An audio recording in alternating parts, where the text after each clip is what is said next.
Hello everyone, welcome back to Dwina commerce. So आज हम accountancy का एक बहुत ही इम्पॉर्टेंट टॉपिक करने वाले हैं students, that is branches of accounting, है ना। So in this video we will going to learn regarding the branches of accounting, exactly वो होता क्या है ना, what are the different branches and what are the purpose of that branches, and we will see the real life examples, है ना।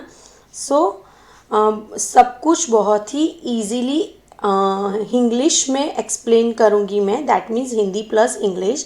तो चलिए start करते हैं without wasting our time. So सबसे पहले तो what are branches of accounting, है ना। So branches of accounting actually होता क्या है? इन सिंपल वर्ड्स, जब बिजनेस एक्टिविटीज़ और बिजनेस साइज इंक्रीज होता है ना, तो अकाउंटिंग का वर्क भी बहुत ही ज़्यादा लार्ज और कॉम्प्लिकेटेड हो जाता है। तो एक सिंगल अकाउंटिंग सिस्टम जो है वो इफ़िशिएंटली सब काम हैंडल नहीं कर पाती, एंड इसीलिए अकाउंटिंग के डिफरेंट पार्ट्स हम बनाते हैं। मतलब कि अकाउंटिंग जो है उसके जो पार्ट्स है उसको हम डिवाइड कर देते हैं, और इन्हीं डिफरेंट स्पेशलाइज्ड पार्ट को हम बोलते हैं ब्रांचेस ऑफ अकाउंटिंग, है ना।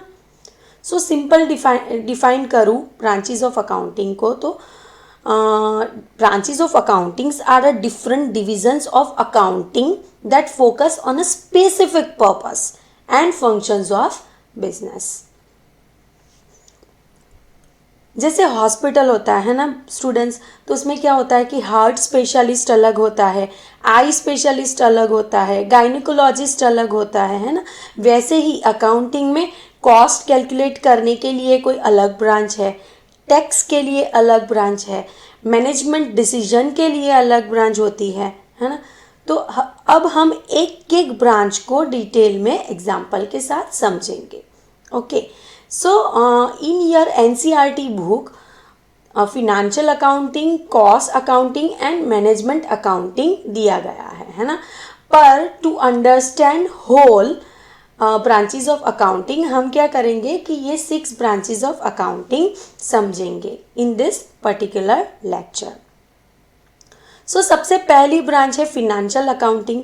ये अकाउंटिंग की बेसिक और मोस्ट कॉमन ब्रांच है ना। फिनेंशियल अकाउंटिंग एक्सटर्नल यूजर्स के लिए होती है ना। एक्सटर्नल यूजर्स के लिए हम फिनेंशियल स्टेटमेंट्स प्रिपेयर करते हैं ताकि उनको हम प्रॉपर इंफॉर्मेशन दे सके हमारे बिजनेस की। तो अब बोलोगे आपकी मैम एक्सटर्नल यूज़र्स क्या है? अगले लेक्चर में भी आपने बोला था इंटरनल यूज़र्स, एक्सटर्नल यूज़र्स। तो चलो आज क्लियर कर ही देते हैं कि एक्सटर्नल यूज़र्स कौन है।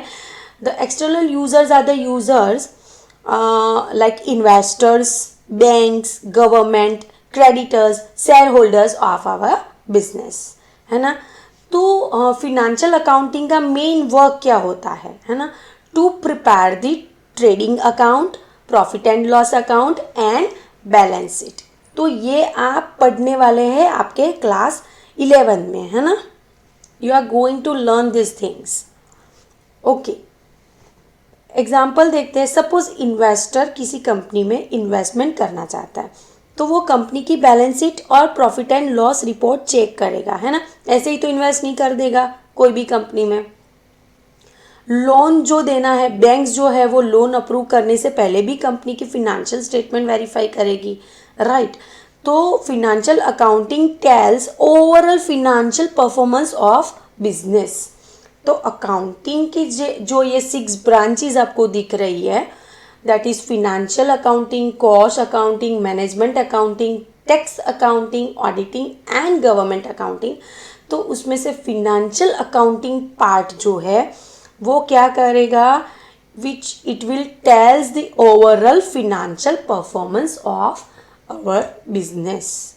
Okay students, clear. Next is cost accounting. तो ये ब्रांच जो है वो एग्जैक्टली प्रोडक्शन या तो सर्विस का एग्जिस्ट जो कॉस्ट होता है वो कैलकुलेट करके हमको देते हैं। मतलब कि कॉस्ट अकाउंटिंग में सिंपली बोलूँ तो कॉस्ट अकाउंटिंग में हमको अब हमारा एग्जैक्ट जो भी प्रोडक्शन या सर्विसेज है तो उसमें एग्जैक्टली हमको क्या कॉस्ट लगती है वो कैलकुलेट ये कॉस्ट अकाउंटिंग में हम करते हैं। For example material cost, labour cost, factory cost, है ना। सपोज एक शूज़ की कंपनी है ना, शूज़ मैन्युफैक्चरिंग करती है वो कंपनी, तो कॉस्ट अकाउंटिंग कैलकुलेट करके देगा आपको कि एक शूज़ बनाने में एक्चुअल कॉस्ट कितनी लगती है ना। रेस्टोरेंट ओनर है, राइट, तो वो कैलकुलेट करता है कि एक पिज़्ज़ा बनाने में कितना चीज़ का कॉस्ट जाता है, कितना फ्लोर का कॉस्ट जाता है, कितना गैस एक्सपेंस होता है, कितना स्टाफ सैलरी होता है, तो सब मिलाकर टोटल कितना एक्सपेंस होता है। तो ये सब चीज़ें कॉस्ट अकाउंटिंग के अंदर फॉल करेगी, है ना। So why it is important, because cost accounting help us to control cost, है ना। कॉस्ट को कंट्रोल करनी है कि नहीं करनी है ना। वेस्ट रिड्यूस करना है कि नहीं, वेस्ट कितना हो रहा है ना। करेक्ट सेलिंग प्राइस क्या होनी चाहिए वो डिसाइड करने में कॉस्ट अकाउंटिंग आपको हेल्प करता है।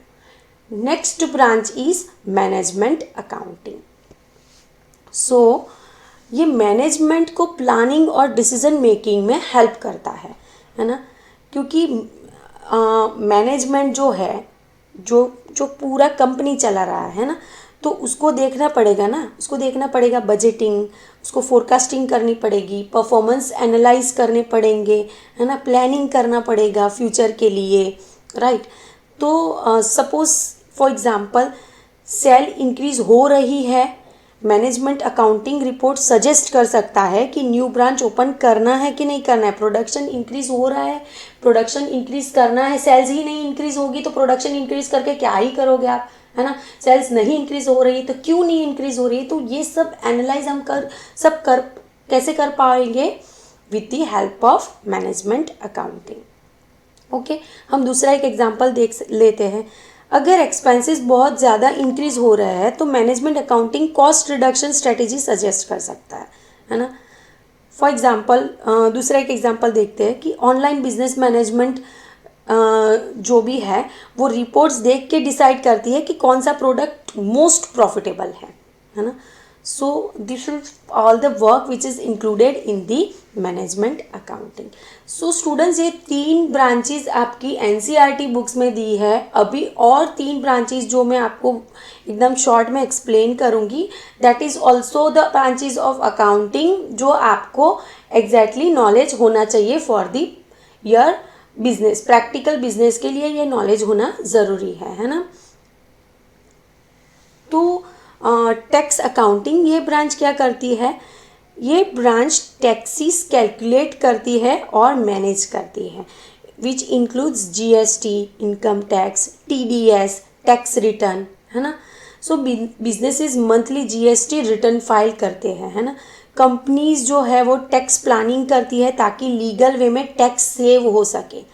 तो tax accounting legal compliances ensure करता है, and this is something very important. ये important and mandatory, it is mandatory, you have to, right. तो टैक्स अकाउंटिंग भी एक अलग सी ब्रांच है ना अकाउंटिंग के अंदर। Next is auditing. ऑडिटिंग का काम क्या होता है, अकाउंटिंग रिकॉर्ड्स वेरीफाई करना, है ना। अकाउंटिंग रिकॉर्ड्स वेरीफाई क्यों करना होता है, what is the purpose of accounting records verification is fraud detect करना, एरर्स आइडेंटिफाई करना, एक्यूरेसी चेक करना, है ना। सपोज कंपनी ने प्रॉफिट 50 लाख शो किया है तो ऑडिटर वेरीफाई करता है कि क्या रिकॉर्ड्स जेन्यून है, क्या फिगर करेक्ट है ना। बिग कंपनीज का ईयरली ऑडिट कंपलसरी होता है ना, बिकॉज कि हमको ये इन्फॉर्मेशन यूज़र्स को पास ऑन करनी होती है, उसके बेसिस पे यूज़र्स इन्वेस्ट करते हैं हमारी कंपनी में, राइट, एक्सटर्नल यूज़र्स। तो it is so much important to do the auditing and verifying the every information which is shown by the company, right. So auditing जो अकाउंटिंग का पार्ट है, जो ब्रांच ऑफ अकाउंट है, विच is so much helpful. It increases the trust in financial statements. जो company ने financial statements दिए हैं उसमें auditing एक trust create करता है ना. And the next is government accounting. That is government accounting जो है वो गवर्नमेंट डिपार्टमेंट्स के फिनेंशियल रिकॉर्ड्स मेंटेन करता है ना, which includes public funds, government expenses, budget management. For example state government के जो रोड्स है, स्कूल्स है, हॉस्पिटल्स है, तो उस पर कितना एक्सपेंसेस कर रहा है स्टेट, है ना, ये गवर्नमेंट अकाउंटिंग मेंटेन करता है ना. फिर आपको दूसरा भी एक मैं ब्रांच बोलती हूँ जो बहुत ही ज़्यादा अभी चल रहा है, that is human resource accounting. तो ह्यूमन रिसोर्स अकाउंटिंग है ना, वो एम्प्लॉयज़ की वैल्यू और डेवलपमेंट कॉस्ट कैलकुलेट करता है ना. For example employees training cost, recruitment expenses, skill development investment, तो ये सब ट्रैक करता है ह्यूमन रिसोर्स अकाउंटिंग, जो अभी बहुत ही ज़्यादा चल रहा है कंपनीज में, है ना. पर for examination you have to remember students financial accounting, cost accounting and management accounting. And if आप एग्ज़ाम्स में ये जो मैंने एक्स्ट्रा ब्रांचेस सीखा है वो लिखेंगे तो भी आपको बहुत अच्छे से मार्क्स मिलेंगे, और वो लोग को भी पता चलेगा कि you know the good you have a good knowledge of branches of accounting, है ना. तो स्टूडेंट्स आज हमने डिटेल में समझा है ब्रांचेस ऑफ अकाउंटिंग क्या होता है, डिफरेंट ब्रांचेस क्या होते हैं, उसके पर्पस क्या होते हैं, हमने रियल लाइफ एग्जांपल भी देखे. तो ये टॉपिक एग्ज़ाम्स और प्रैक्टिकल बिजनेस अंडरस्टैंडिंग दोनों के लिए बहुत ही ज़्यादा इम्पॉर्टेंट है.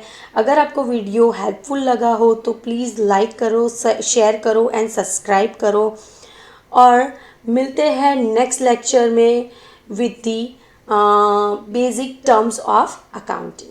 Thank you.